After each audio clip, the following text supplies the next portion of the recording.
And I think with that, Eve, we can pass over to you to welcome Monarca and Skander and everyone from the team. Yeah, absolutely. Thank you, Katia. And I can see everybody's names coming in now. So we've got Romania, we've got Skander from Dubai, just fantastic for us here from Dubai. So really international audience that we're building here. And I think that's a really important thing because the Silhouette Awards, Yelena from Sweden as well, is a very international program.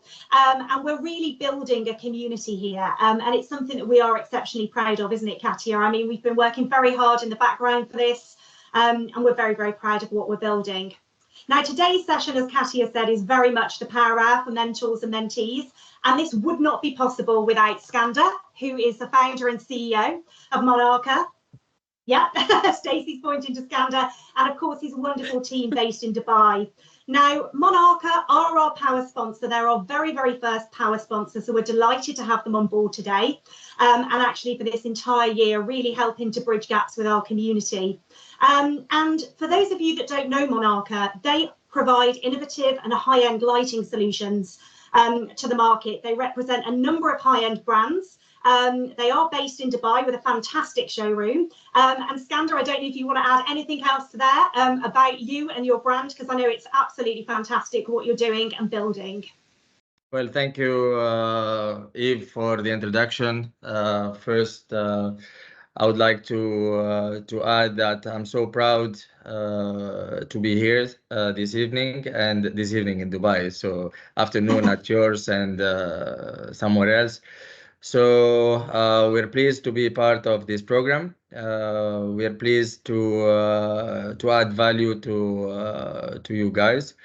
We'd like to thank to all the Parrot PR for all their efforts. Thanks to Artifos for all their hard work behind the scene. We are extremely proud to be part of this crowd of the lighting design community. It's a privilege to be with you, and I wish that all of you will have a great moment with us. Thank you, Skander. That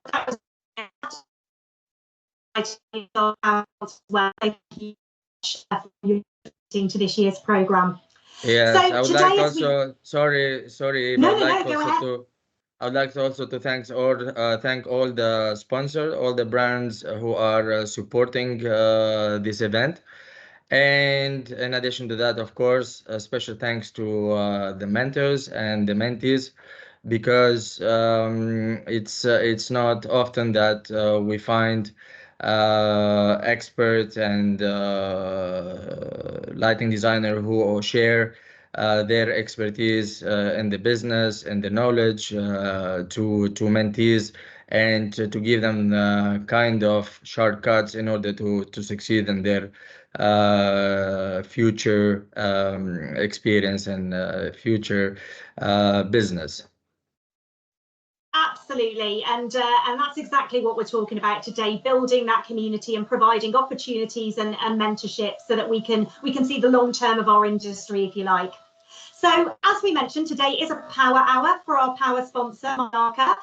And I've got great pleasure today in introducing our keynote speaker. So our keynote speaker, he is CIPD qualified. We all know that's an international qualification, so hopefully globally recognised around the world. And she has over 20 years of leadership experience. And Nikki is going to be talking to us today about PMA, or should I say positive mental attitude for success.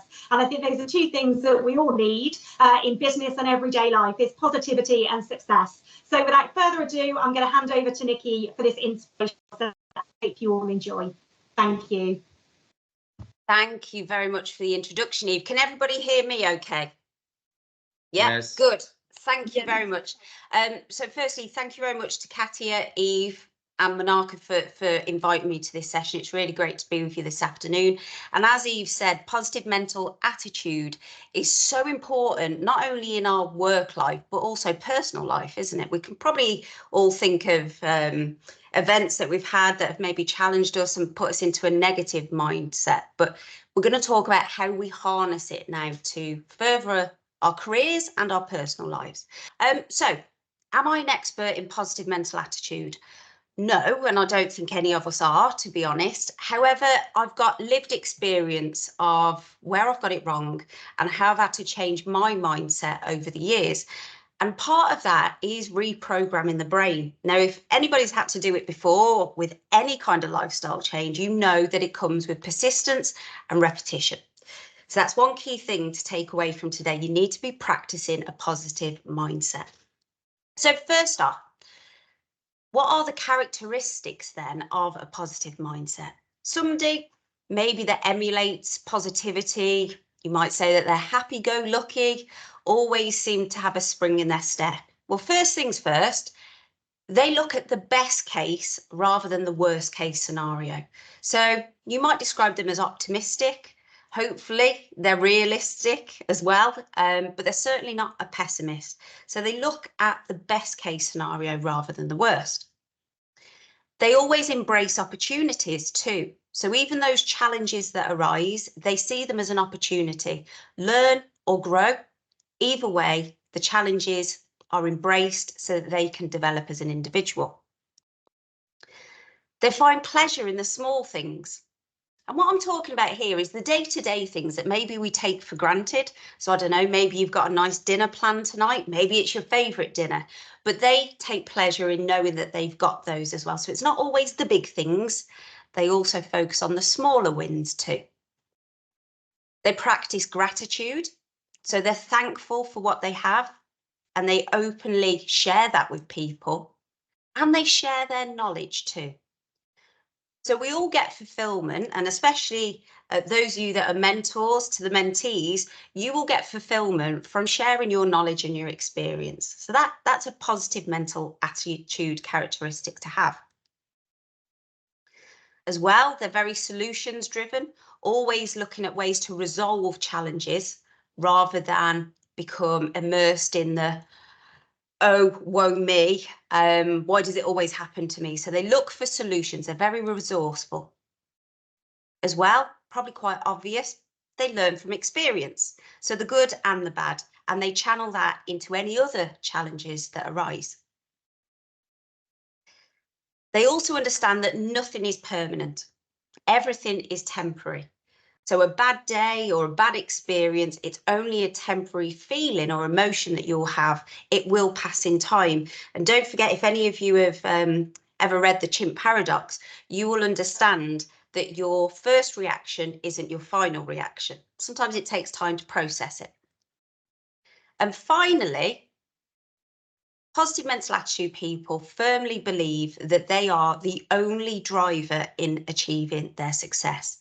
So it's down to nobody else but us as individuals to take hold of that.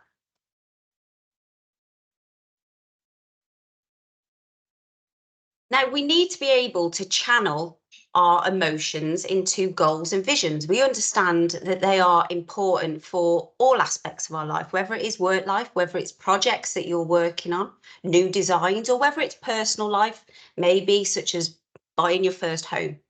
But as Buddha said, the mind is everything. What you think, you become. So if you think negative things, negative surroundings will happen. If you think positive things, then you will manifest good and positive things to come towards you too. So having a goal and a vision is critical to be able to then progress in your career or personal life. And those goals or visions need to then be broken down into achievable and realistic targets. But first off, I just want you to think about just 1 minute, possibly not even that. I want you to think about what your goal is over the next 3 years. I'm not going to ask you to share it, so don't worry, this will be really personal to you. And I want you to write it down. Then what I want you to do is visualize having achieved that goal. So what does it feel like, smell like, sound like, look like? That achievement of that goal. Put yourself in that moment. So I'll just give you a minute to do that.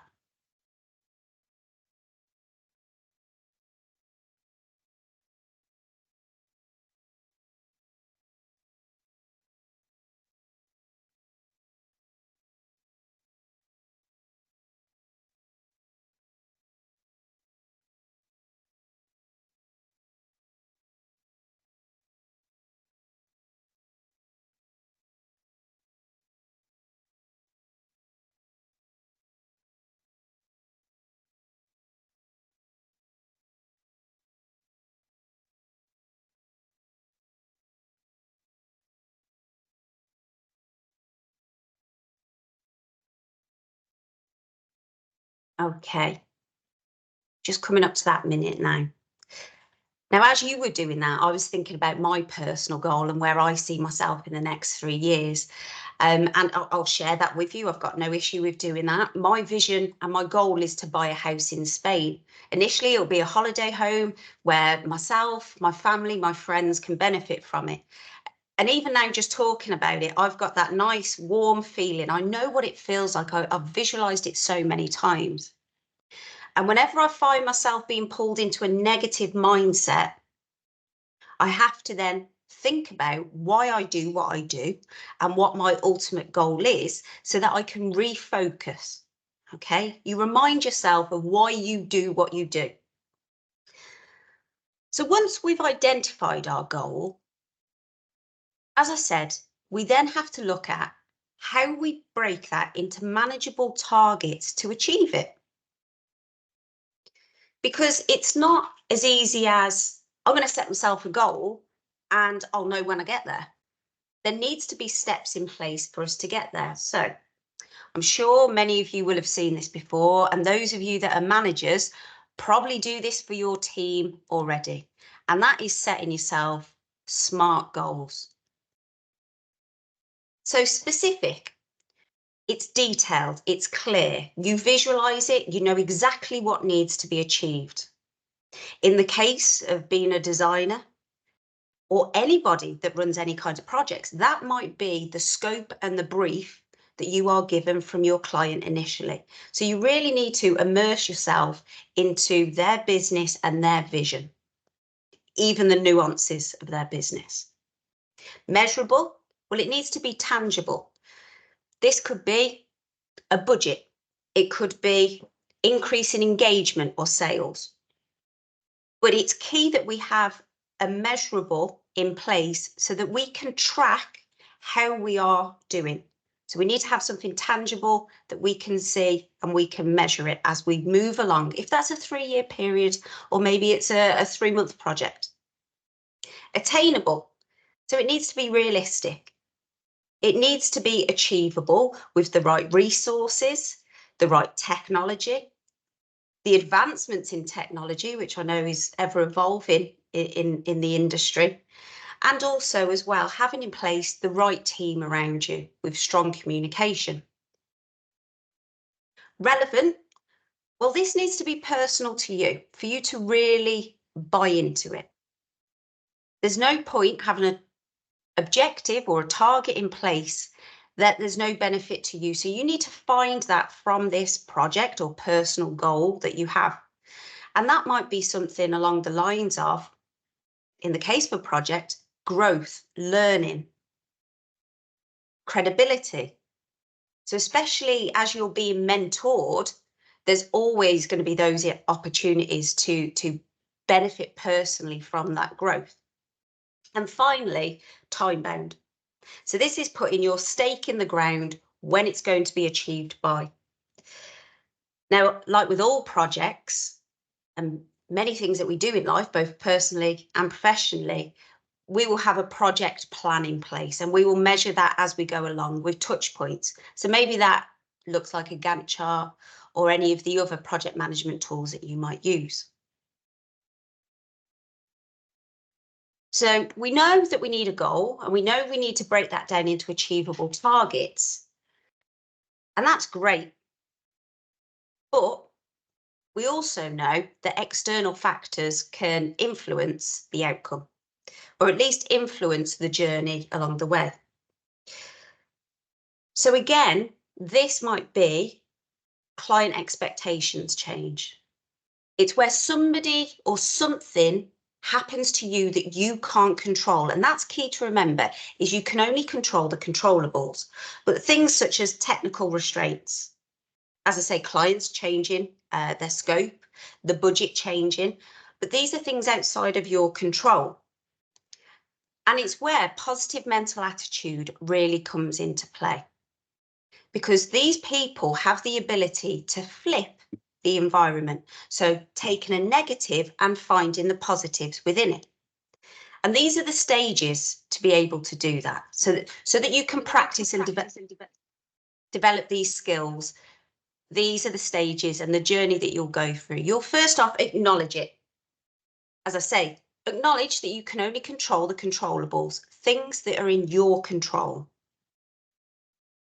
We then need to reflect and think about, well, what's happened previously that worked well for me and what can I do this time around? Or if you are being mentored, lean in on your mentor for their experience and ideas too, so learning from other people. We then need to accept it. We need to accept that it's happening. The client has changed their scope and we need to run with it. We need to find a solution, because we then need to reframe our view on it. As I say, we need to take the positives from it. So let's say the client does change their scope and it's thrown a project into the air. You now have the ability as a positive to demonstrate to that client or your team that you work in how credible you are, the ability that you can adapt in a challenge and still come up with a solution. In turn, that gives you confidence. So it breeds positivity.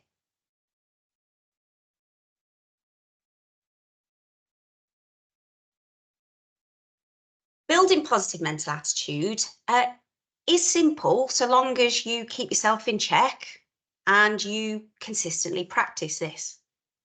So surrounding yourself with positive people and avoiding toxic. Now, as Katia said just a moment ago, we're going to be joining together shortly in different rooms with like-minded people, so we can all learn from one another, as well accessing uplifting and inspiring content.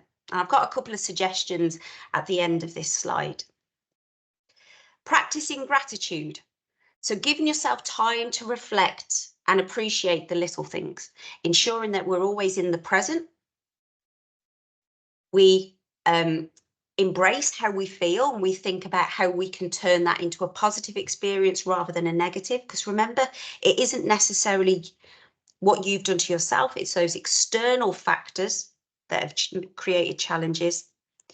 We show gratitude to others, so practice being thankful and sharing your knowledge and experience. And always flip those negatives into positives. So find solutions, not problems. Don't dwell on the past.